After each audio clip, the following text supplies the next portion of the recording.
listening to Phil DeBella, and this is FlashCast by PDB. And today I want to talk about mindset. So this is a word we hear a lot about. In particular, I want to talk about mindset in the workplace. So whilst I can use different examples, but I'm going to hone in the next 10 minutes on mindset in the workplace and what that means. But let's start with the definition of what is mindset, which comes from our dear friends here at Google. In a word, a mental inclination or disposition or a frame of mind. Your mindset is your collection of thoughts and beliefs that shape your thought habits. And your thought habits affect how you think, what you feel, and what you do. So something very powerful there. Obviously, key words. It's the mental inclination or disposition, or better said, it's your frame of mind, right? Your mindset is your collection of thoughts. So your frame of mind is made up from a collection of thoughts and beliefs. These thoughts and beliefs actually shape your habits.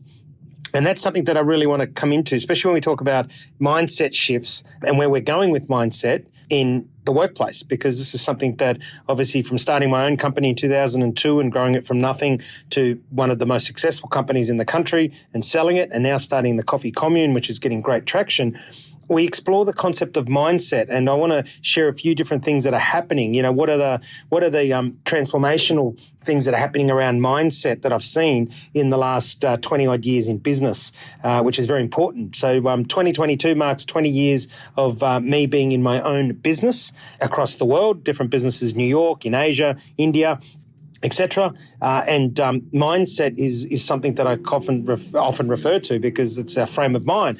Exactly, if we break down the meaning of mindset, which is our frame of mind, which is a collection of the thoughts and beliefs, and they shape what we do through our habits, is very, very important. And that's something that people don't understand. I always say that the common denominator of behaviour always comes down to your mindset, how we think, how we feel, how we act. That's what happens. Our mindset drives. It's the engine room of how we actually act. And that might answer why sometimes you go about things the way you do, and it might answer why sometimes you don't know what's happening, or you can't justify what's happening. But it'll come back to your mindset in that frame of mind that you're in, and how it shapes it through your actions because of your thoughts and your beliefs and experiences make up your mindset. So that will help you with that. But I want to cover off some other stuff around mindset.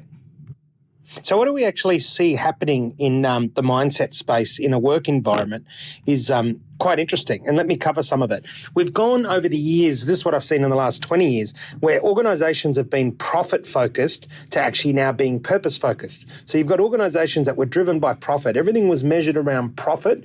The mindset was all about how do we make a dollar, how do we make a profit? And it's shifting now, and has done so for many years, towards what is our purpose. And profit has actually become a byproduct of your purpose. And this is something we did very well at DeBella, where we talked about our purpose was to help cafe owners make money. And obviously, if we get that right, profit was a byproduct. So our mindset was all about the purpose of helping somebody make money in their cafe. For the coffee commune, it's all about helping people accelerate their potential. So the mindset shift has gone away from profit to purpose. Another one is we've gone from hierarchies to working with networks. And this is a classic one, the old Christmas tree where the boss at the top and then all the different layers in an organization, and everything's quite one-dimensional and functional. Over 20 years, what I've seen is the shift of the Christmas tree, the hierarchy, has now gone to networks. It's all gone about, working, emotionally engaging with people to get the result. I like using the bullseye concept where the customer's in the middle, and the closer you are to the customer, the more important you are in an organization. So we've seen that mindset shift from that hierarchy right through to now being in networks. And how do you engage in your networks and emotionally engage with people and build relationships rather than working under a hierarchy? Another one is we've gone from the mindset of controlling people to empowering. And that's a flow through of that, the hierarchy to networks is also we've gone from controlling, I say, you do, to actually empowering, to asking questions. What do you think? How would you go about it? How do you believe we can achieve this? So we've seen this mindset shift in an organization of going from, dictatorship to actually empowering your team, empowering people to bring out the best that they can be and provide the best to the organization. Another one is we've gone from planning where everything was one-dimensional, plan, execute, to being more experimental. We're allowing people to experiment more. We're asking people to take a little bit more risk, albeit calculated risk.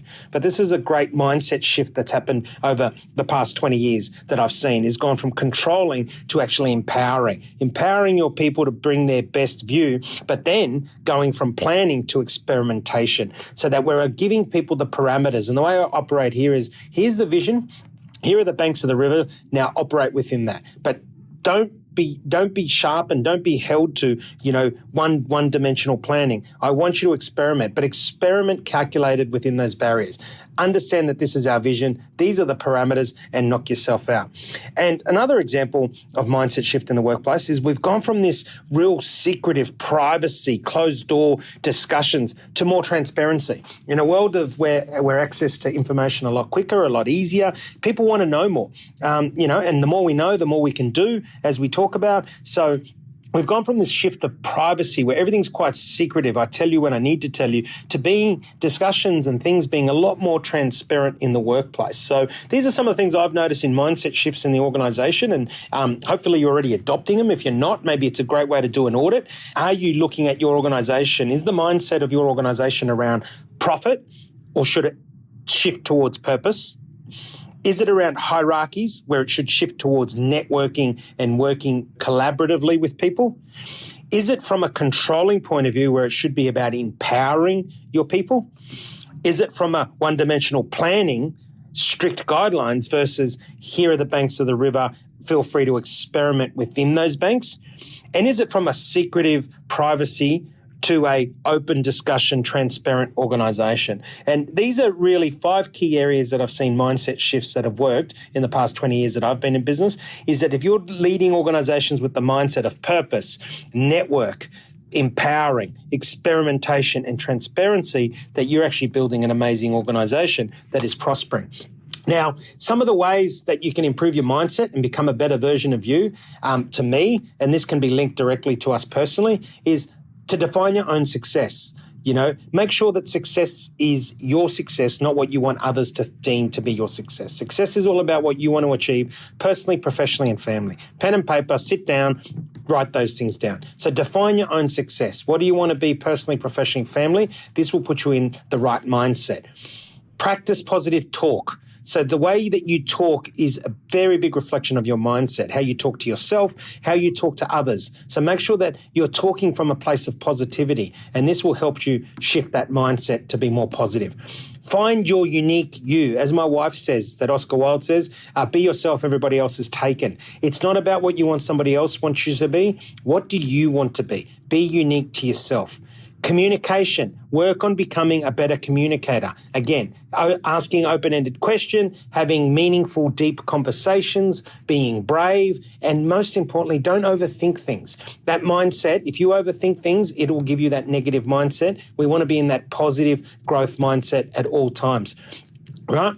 These are things that we do. And my final tip is to surround yourself with good people. We are the sum of, say, the 3, the 5, the 10, whatever it is. Whatever your tribe is whatever your vibe will be. So you need to make sure that you are surrounding yourself with good, positive people that are helping you be the best version that you can be, because this will affect your mindset.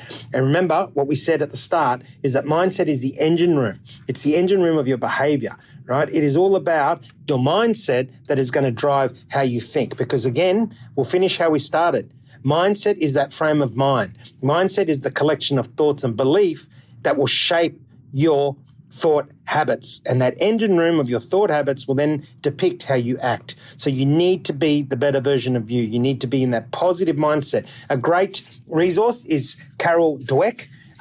She's fantastic. She's a specialist in this area. So Carol Dweck, D-W-E-C-K, great person to research. She's got a lot of books and YouTube videos around growth mindset and positive mindset. But mindset in general, remember, is the engine room, and it is the collection of your thoughts that will shape your thought habits. And remember that tomorrow is about being better than what you were today, and that it's all about being the best that you can be. Until next time, you've been listening to Phil DeBella, and this is FlashCast by PDB.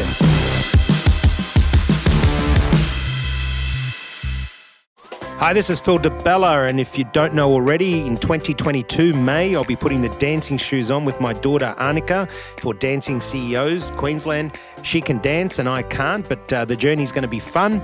And we're doing it all for a great cause. So Dancing CEOs has been around for a long time here in Brisbane. It's an amazing organisation and charity event. They raised over $500,000 this year, and I look forward to it in 2022. If you can give $5, $500, $5,000, whatever you can would be great to support a great cause. It goes to Women's Legal Services Queensland, who make sure that women and children that are affected by domestic violence are looked after. So a great cause, 100% tax deducted, no admin fees, which is something that we love about it. 100% of your donation goes to helping those that need it. So support Annika, support myself, and support Dancing CEOs. The link is provided below. Please give what you can.